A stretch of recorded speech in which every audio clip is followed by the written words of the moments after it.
Welcome. Bienvenidos to the 2025 Blaney Lecture on Contemporary Poetry and Poetics, Kaveh Akbar on Poetry and Spirituality. I am Ricardo Maldonado, President and Executive Director of the Academy of American Poets. The annual Blaney Lecture was established in memory of former board member Dr. Dorothy Gulbenkian Blaney, former president of Cedar Crest College and a lifelong champion of women and education. We're grateful to her estate for helping us establish this distinguished series. We're also grateful to the New York City Department of Cultural Affairs, the New York State Council on the Arts, and to viewers like you for helping us share today's talk with audiences in New York City, New York State, and far beyond. For 91 years, the Academy of American Poets has served as a home for the communion between poets and readers. Even that word communion hints at the power of poetry, evoking possibilities that are both spiritual and secular. In poems, not only do we encounter the sacred and the divine, but also a deeply human search for meaning. Words are a kind of faith, a guide, a reckoning with the self and the world, a contract, if you will. Our featured speaker, Kaveh Akbar, was born in Tehran. He is the author of the poetry collections Pilgrim Bell and Calling a Wolf a Wolf. He is also the author of the novel Martyr, a New York Times bestseller, and a finalist for the National Book Award in fiction. Akbar is also the editor of the Penguin Book of Spiritual Verse, 100 Poets on the Divine, published by our friends at Penguin Classics, a fitting complement to this lecture. Before you reach for your notebook and your pencil, a note on format. As you know, Akbar will be lecturing on poetry and spirituality. If you have questions we'd like to share, please write them down and email them to us by Monday, June 9th, 2025 at events@poets.org. We'll be sharing responses along with a recording in the coming weeks. And now, please join me in welcoming Kaveh Akbar. Thank you so much, Ricky. It's my luck to be here, my luck to be part of this tradition, part of the tradition of the Blaney Lectures. The list of the people who have done these is sort of, hallowed halls, and it feels a little like one of these things is not like the others when I imagine myself doing it, but I'll try to sit up really straight. And I'm just going to get into what I've prepared, but thank you so much for that. Okay. In 1989, I was born in the middle of a snowstorm in Tehran. My first two languages were Farsi and English, in that order. My first full sentence was "Gimme ab," ab being the Farsi word for water. I have always been a bit thirsty. I have always been a bit enamored of the materiality of language, trying to snap together parts that don't exactly click, but might if coaxed just right, like sticking a mega block into a Lego. My third language was Arabic, but Arabic gets an asterisk because I never really spoke it. I just learned to pray in it. When we came to America, Islam's 5 daily prayers became one long prayer to say at the end of the day. We were full of these kinds of new world workarounds. My mother never ate pork except secretly in the form of pepperoni pizza. Once every evening, my father would announce it was time for namaz, prayer, and he, my mother, my older brother, and I would assemble to do our wuzu, a kind of pre-prayer ablution, drawing water to wash our faces, our hands, our heads, our arms, our feet. Then we'd gather as a family in the kitchen or living room or a bedroom to lay out mats and move through the prayers, saying them quietly to ourselves as we cycled through the various postures of devotion. In my very early childhood, I would just watch my family, mimicking their movements as best as I could. Mostly their prayers were whispered, barely audible. So instead of sounding like them, I focused entirely on moving like them, cupping my hands before my face as if they were full of water, then splashing my hands up to my ears, bending at the waist, kneeling, touching my head to my janamaz, my own tiny embroidered prayer mat. However, when I was 6 or 7, my father decided it was time to teach me to say the prayers on my own.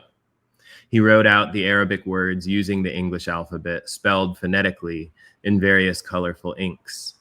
He laminated the pages, and every day he and I would spend an hour together sitting on the couch studying the plastic pages. The line would say, Bismillahir Rahmanir Rahim, and slowly we would make the sounds together.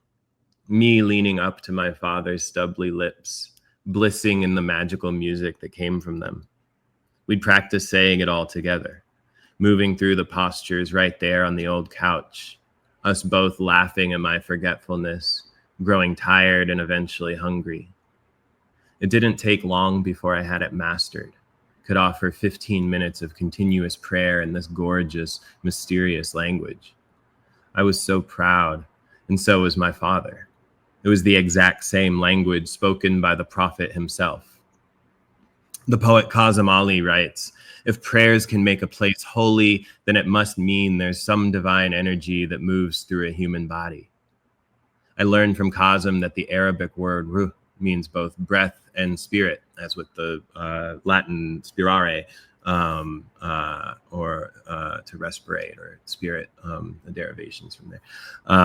And this seems absolutely essential to my understanding of prayer, a way of directing, bridling the breath spirit through a kind of focused music. A lot of languages have that, have the words for breath and spirit being tethered to each other, which, you know, I find very interesting as someone who, you know, if you think about walking into a church and you see all the hymnals in the backs of the pews, right? When you see those hymnals, that's just inert text. That's just, you know, 26 characters in ink rearranged endlessly on dead trees, right? But when you see a church, I'm not Christian, I'm not proselytizing, but when you see a church full of people and they're all singing and they're, you know, they're singing from the hymnals, right? You feel something, there's something palpable in the rooms, right? And the difference is that those same words that were just ink is suddenly now being passed through the throat, being passed through the breath, or being made into breath.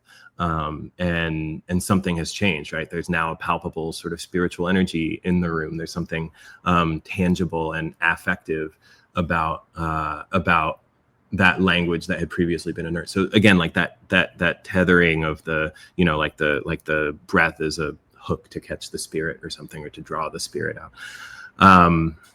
Okay, sorry. I'll try not to do too much of that tangenting.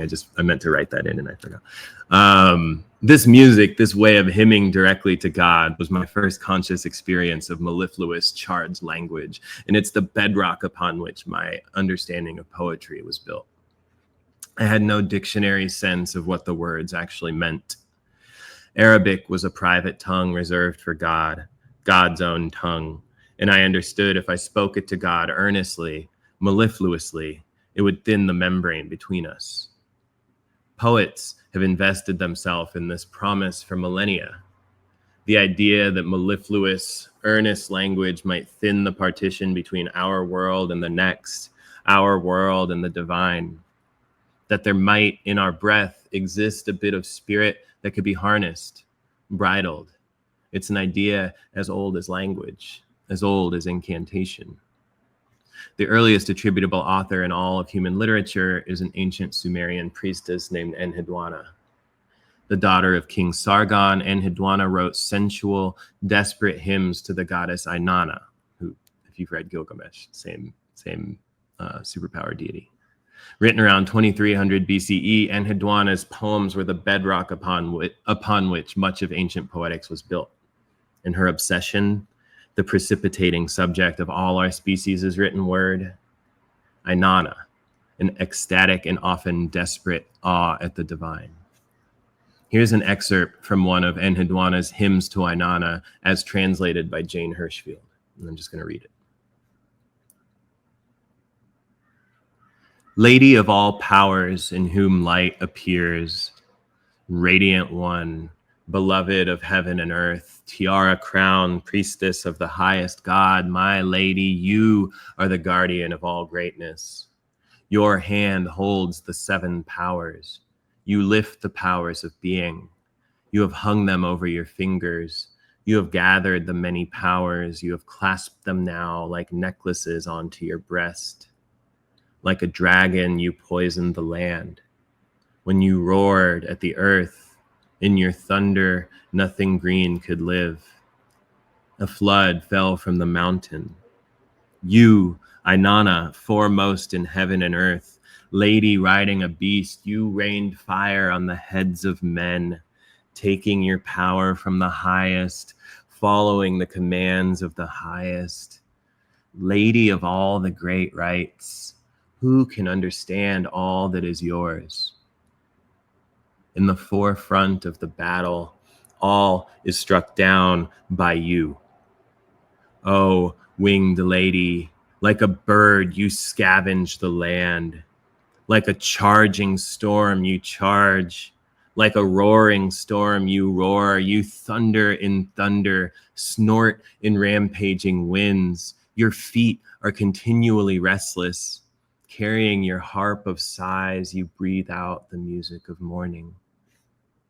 It was in your service that I first entered the holy temple. I, Enheduanna, the highest priestess, I carried the ritual basket.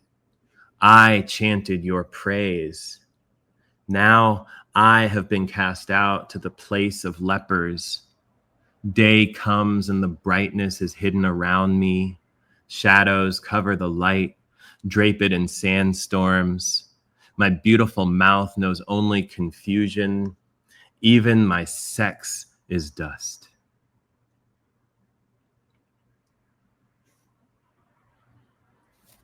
I don't know if you guys can see this, but I have goosebumps. I mean, I guess you can't see it on the audio, but like this is a poem that I've read 50,000 trillion billion times. And the way that it is making me feel right now, the way that, you know, it has demonstrably just affected my anatomy. It gave me goosebumps, right? It made me feel something different. It changed the air in the room, is because a woman who lived 43 centuries ago wrote a poem. I just want to marvel at that for a moment, wherever you're listening to or watching this, if you're on your way to, you know, pick up your son from gymnastics or, you know, whatever you're doing. Just think about how a woman lived 43 centuries ago and wrote a poem, and now the air around you feels a little different because of it. That's I don't know. That's the magic I have known. I've never been the beneficiary of a burning bush or, you know, a locust plague. I guess no one's the beneficiary of a locust plague, but this is the magic that I have known, right? Okay. Back to the business. Back to the business. I could spend our whole time together just marveling at this artifact with you. Enheduanna has been one of my most treasured companions for the last decade. A woman who lived roughly 43 centuries ago, writing about the same things I've spent my life wondering about, wandering toward. What language can and cannot do. Doubt, exile, bewilderment. There is, in the shadow of a pandemic, of a rising fascistic regime, of total irreversible ecological collapse, a sense of the utter unprecedentedness of our moment. It is easy to feel rudderless, like there is no path forward that includes the survival of our humanity. But then, reading a poet like Enheduanna, who wrote her verse roughly 43 centuries before today, I feel more than anything else utterly precedented. She writes, like a dragon, you poisoned the land.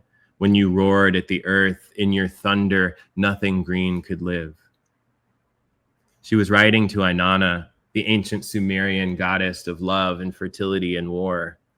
But she may as well have been writing to the American god too, the money god, whose reign of destruction has also poisoned the land and ensured nothing green could live. Fracking and Monsanto and microbeads are all 21st century faces on a species-old problem, mankind's corrosive impact on the earth. She writes elsewhere in the poem of Exile, saying, I carried the ritual basket. I chanted your praise. Now I have been cast out to the place of lepers. Day comes and the brightness is hidden around me. It is unclear why Enheduanna was exiled, only that after her father's death, her brother took over the kingdom of Ur, and she was for a time banished, right? She wrote a lot of her poems from exile, like Ovid, right? The great moral tests of the 21st century will be refugee crises, which will only grow more dire over time as the effects of climate change continue to displace populations. Thus far, we as a species have failed these tests miserably. Brexit, Gaza, children in cages. What can an ancient Sumerian poet teach us about immigration reform? Track the rage in the excerpt's final moments. And the brightness is hidden around me. Shadows cover the light, drape it in sandstorms. My beautiful mouth knows only confusion. Even my sex is dust. I find myself unaccountably moved by this language.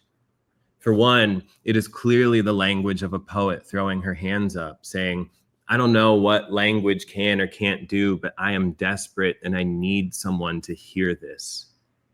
It's the promise I found inside language as a boy, praying with my family in Arabic. Here I am, speaking earnestly, mellifluously, believing such speech can be an end to itself.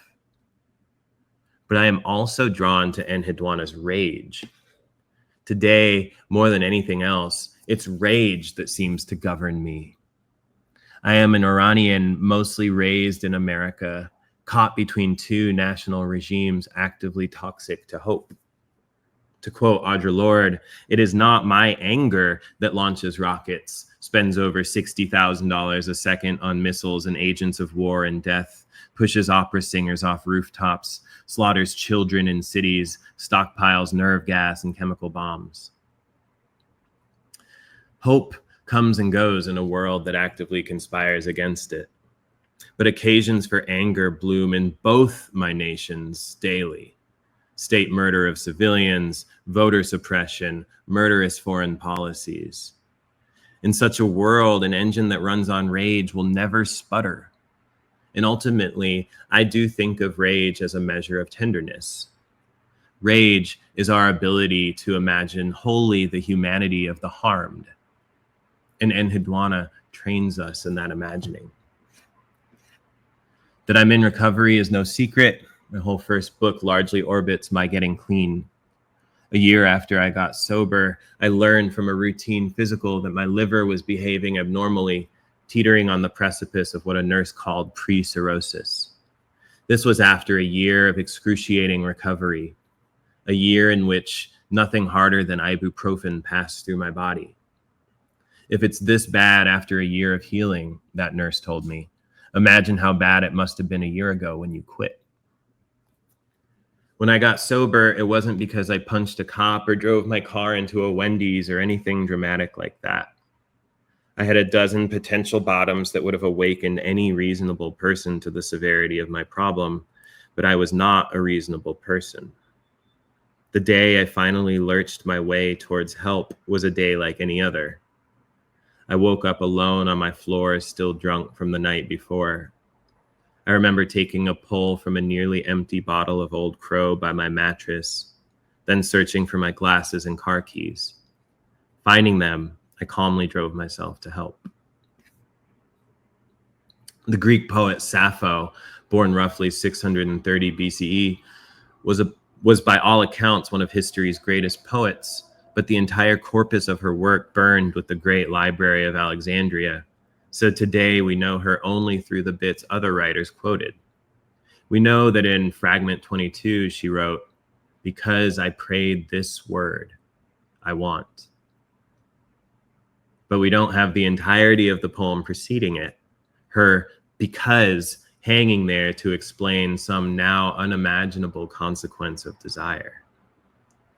I am, understandably, I think, obsessed with desire and its consequences.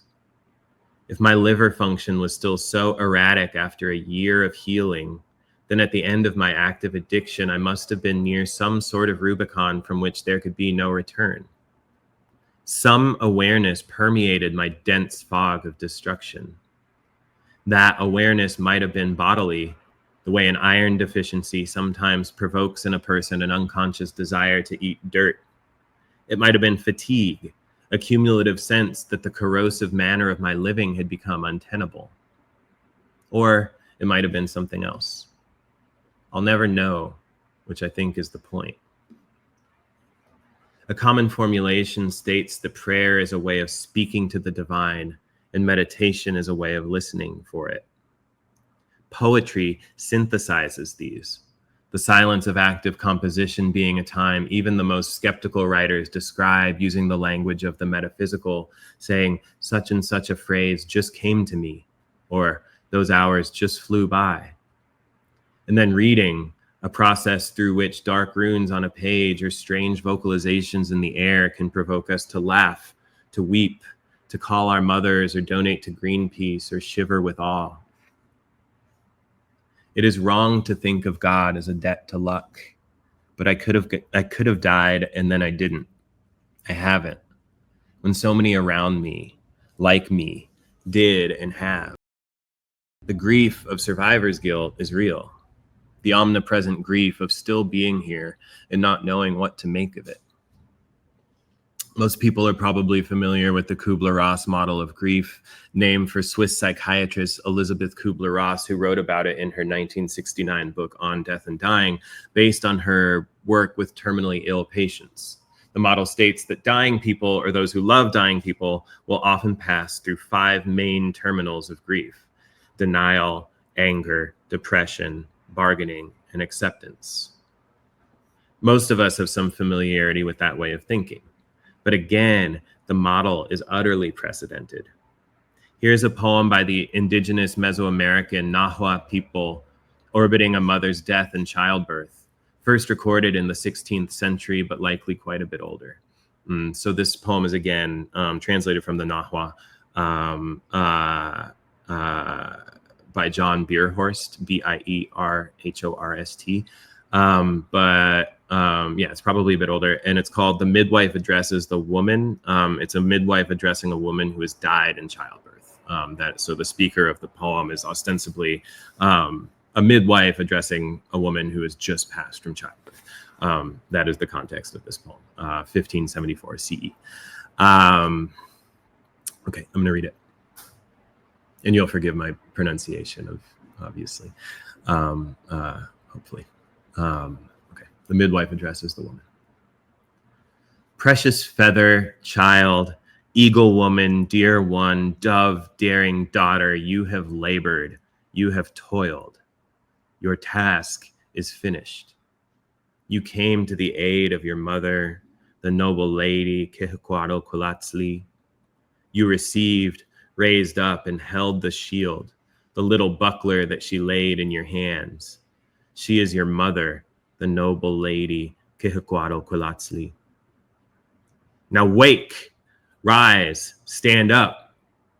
Comes the daylight, the daybreak, dawn's house has risen crimson. It comes up standing.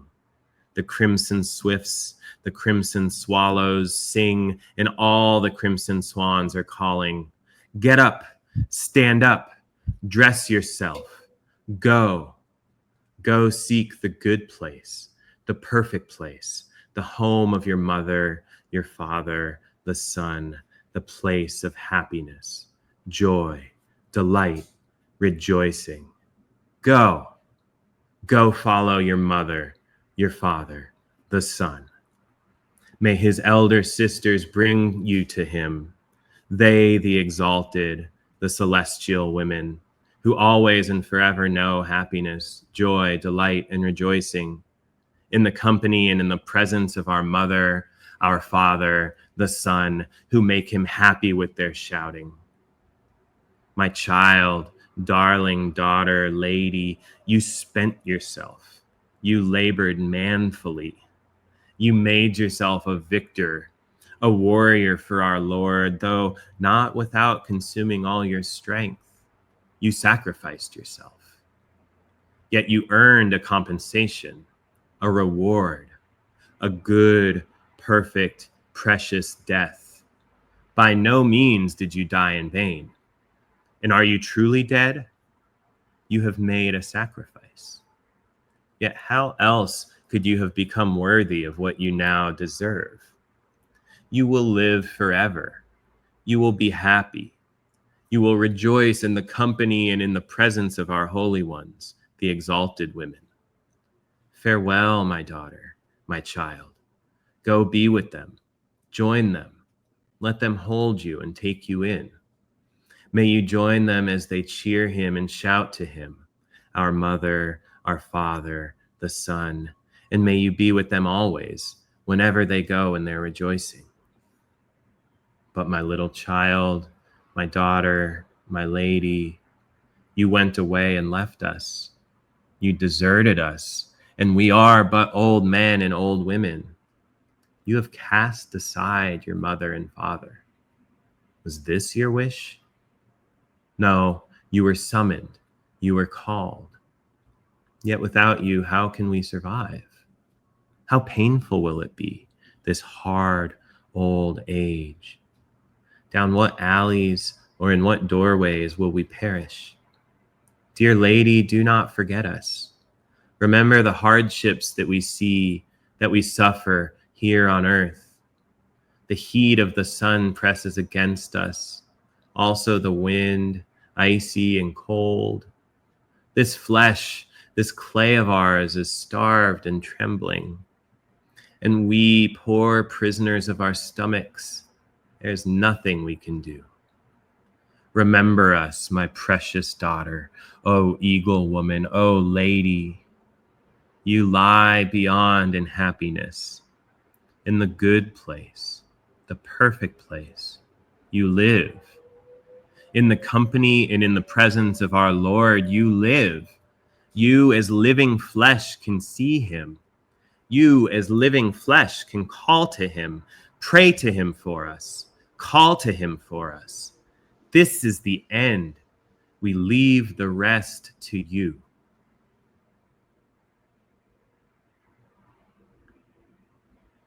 Just want to take a beat to feel that.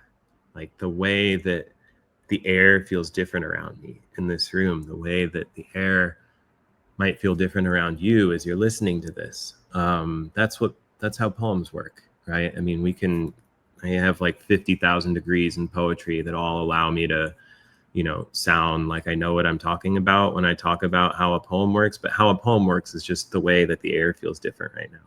Right. That's what a poem does. Right. Again, I can sound smarter and more hoity toity than that, if I'm trying to impress someone. But what I fell in love with about poetry when I was a teenager is still this same thing, right? It's still this inarticulable thing, like there's something about the night sky that any 6-year-old can point to and awe at, right? That the most sophisticated telescope on the planet Earth can't detect, right? There's something awesome in the old sense of the word. There's something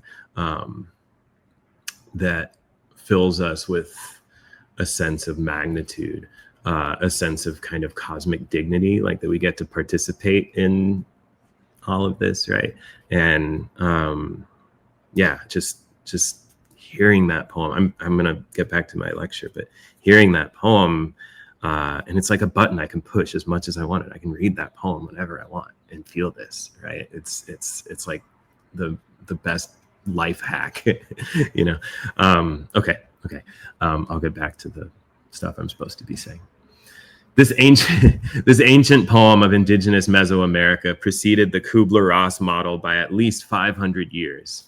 That you can map the 5 stages of grief almost directly onto the poem. And you can, listen back and follow along for this, but denial, anger, depression, bargaining, acceptance, right? Denial, the poem says, wake, rise, stand up, to a dead woman, right? Wake, rise, stand up, to someone who has just died, right? So sounds awfully denial-y to me, right? Anger, you went away and left us, you deserted us, and we are but old men and old women. You have cast aside your mother and your father. Hey, it's pissed off, right? There's like real, I don't know. There's real juice there. There's real venom. Depression. Yet without you, how can we survive? How painful will it be, this hard old age? Down what alleys or in what doorways will we perish? Bargaining. You as living flesh can see him. You as living flesh can call to him, pray to him for us, call to him for us.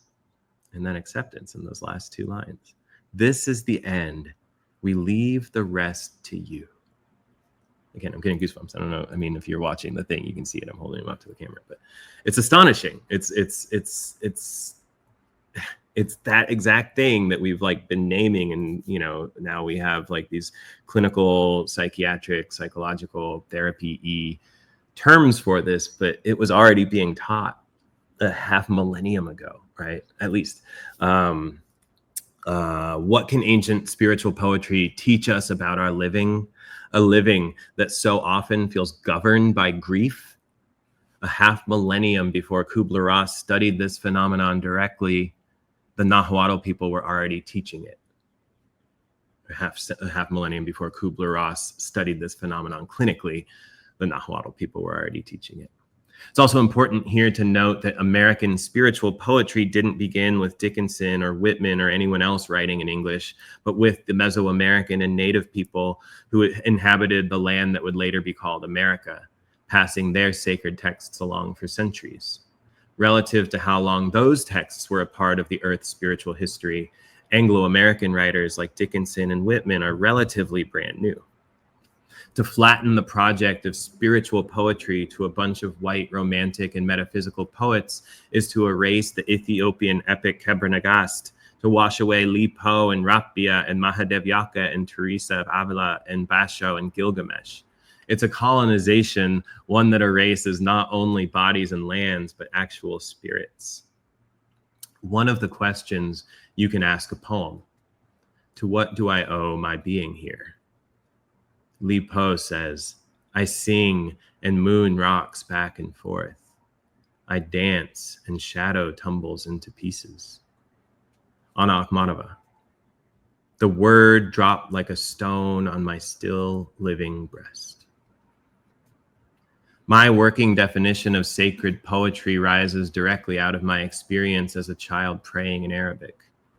Earnest, musical language meant to thin the partition between a person and their divine, whether that divine is God or the universe or desire or land or family or justice or community or sex or. As with my early prayers in Arabic, a one-to-one denotative understanding of the language isn't important. What matters is the making of music and the sincerity of the making. When I was getting sober, I found no easy prayers, no poems to sing me well. What I did find was that during the early days of my recovery, when sobriety was minute to minute, white knuckles and endless pacing and cheap coffee by the pot, poetry was a place I could put myself. I could read a book of poems, and for an hour, 2 hours, I didn't have to worry about accidentally killing myself.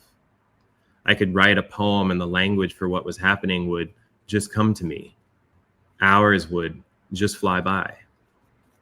Rapia al-Basri, writing in 717 CE. Kings have locked their doors, and each lover is alone with his love. Here, I am alone with you. My active addiction was a time of absolute certainty. Certainty of my own victimhood, of my convictions, of what I was owed by a universe that had split me from the land of my birth and dropped me into an America that was actively hostile to my presence. That certainty destroyed whatever it touched, corroding my own life and the lives of people who loved me. In recovery, when I threw myself into poetry, I was drawn to poems that were certain of nothing. Poems that embraced mystery instead of trying to resolve it. W.B. Yeats. The ceremony of innocence is drowned. The best lack all conviction, while the worst are full of passionate intensity. It's not just writers from antiquity who take up the challenge of unknowing. Even today, when irony remains the default posture of the public intellectual, poets remain relentlessly sincere in their explorations of the spirit and faith, of the mysteries that make and shape us.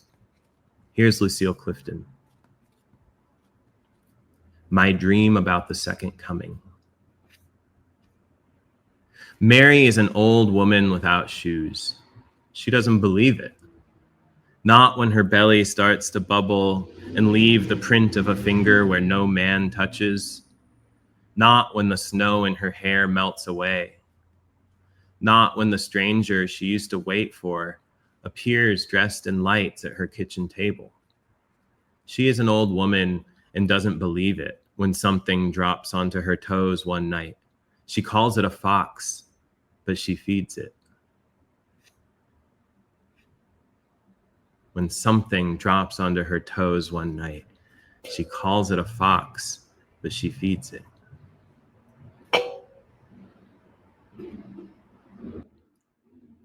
So the only word that is capitalized in that final sentence, when something drops onto her toes one night, she calls it a fox, but she feeds it. The only word that is capitalized in that sentence is something. When something drops onto her toes one night, she calls it a fox, but she feeds it. It's Clifton's poem within the poem, something, a proper noun despite its own mystery. When I talk about engagement with spiritual poetics being an exercise in sitting in mystery without trying to resolve it, this is what I mean. A capital S something drops onto your toes one night and you don't know how or why, but you feed it. Clifton has an entire suite of fox poems orbiting this mysterious something fox, delving into its mystery without ever really diminishing it. Clifton teaches me to wander into mystery without galloping towards some hasty and inorganic conclusion, which in turn informs my living. I am trying to persuade you of the contemporary utility of writing that orbits what G.K. Chesterton called a vertigo of the infinite, what Clifton called the lip of our understanding. That Chesterton quote, the vertigo of the infinite, he was actually mocking writers like me, writers like us, maybe, being like, oh, they're all, sort of off in their vertigo of the infinite, like contemplating the infinite. And I actually quite like it. I think I do often quite feel pretty vertiginous when contemplating the infinite. So I've chosen to claim it. I'm trying to persuade you of the contemporary utility of writing that orbits what G.K. Chesterton called a vertigo of the infinite, what Clifton called the lip of our understanding. Inquiries into the divine still connect contemporary poets to their ancestors. In one poem, the 12th century Kannada poet saint Mahadevyaka writes, "When the body becomes your mirror, how can it serve? When the mind becomes your mind, what is left to remember?" In her poem called Astonishment, written over 800 years later, 20th century Polish Nobel laureate Wisława Szymborska seems almost to pick up where the ancient Kannada poet left off, wrapping question after question around the immobilizing strangeness of being anything. And this is a quote from the Szymborska. Why, after all, this one and not the rest? Why this specific self, not in a nest, but a house, sewn up not in scales, but skin, not topped off by a leaf, not topped off by a leaf, but by a face. That Szymborska is Claire Cavanaugh's translation. The Mahadevyaka was Jane Hirschfield's translation. The great Persian poet Hafez wrote, "Start seeing everything as God, but keep it a secret." I still have no idea what I mean when I say God, but I see it everywhere. I mean it intensely. I write poems and, yes, books about it. I read about it constantly, which seems counterintuitively to only deepen its secret. Close your eyes. Imagine in your head a bladeless knife with no handle. Do you see how the image recedes from view the more language I add to it? A bladeless knife with no handle. Today, the great weapon used to stifle critical thinking is a raw overwhelm of meaningless language at every turn. On our phones, on our TVs, in our periphery, on billboards and subways. So often, the language is passionately absolute. Immigrants are evil, climate change is a hoax, and this new Rolex will make you sexually irresistible. Poetry opposes these things, asks us to slow down our metabolization of language, to become aware of it entering us. Sacred poetry teaches us to be comfortable with complexity, to be skeptical of unqualified certitude, in reminding us that language has history, density, integrity. Such poetry is a potent antidote against a late capitalist empire that would use empty, vapid language to cudgel us into inaction. The bladeless knife with no handle. I can't think of a more useful skill to arm oneself with in the year 2025 than the ability to sit in mystery without trying to resolve it. Carolyn Forche writes about poets who, and this is the quote, don't easily extricate morality, ethics, the sacred, and the political. For them, it's not possible to think of these as isolated categories, but rather as modes of human contemplation and action, which are inextricably bound to one another. I'm going to repeat that because it's so good. Again, this is Carolyn Forche, not me. For them, meaning poets who don't easily extricate morality, ethics, the sacred, and the political. For them, it's not possible to think of these as isolated categories, but rather as modes of human contemplation and action which are inextricably bound to one another. Cornel West also famously says, justice is what love looks like in public, right? Again, I think that a poet who is attuned to the body or to the cosmos can also use that attunement to the body politic, right? Or to the, I don't know, I'm being a little cute now, but justice being what love looks like in public. Poets who don't easily extricate morality, the ethics, the sacred, and the political. It's beautiful.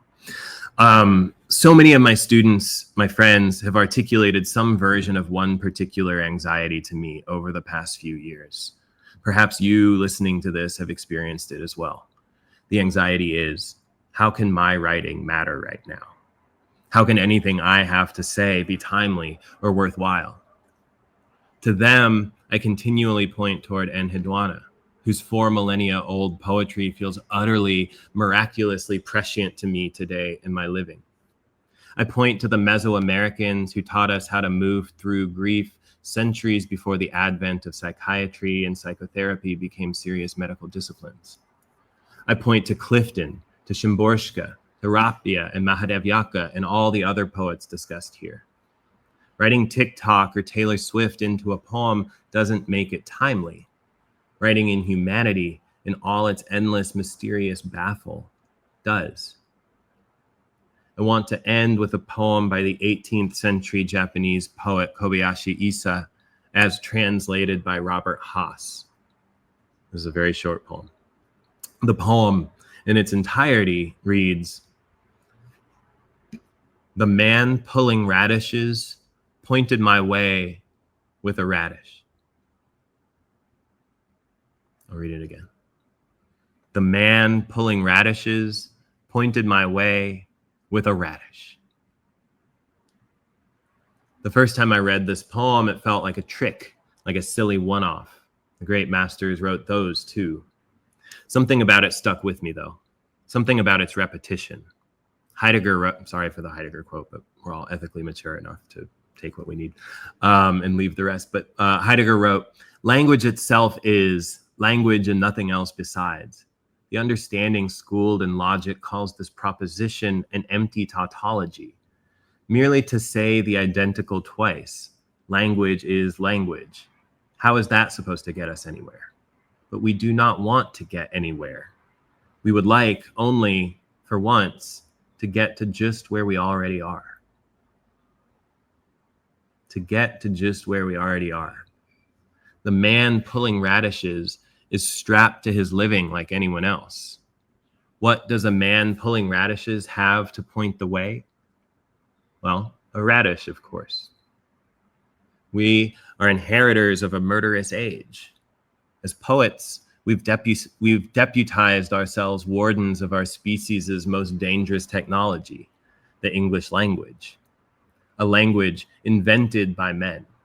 A language deployed throughout history in service of colonization, genocide, ecological decimation, chattel slavery, the building and deployment of nuclear weapons, drone warfare, and more.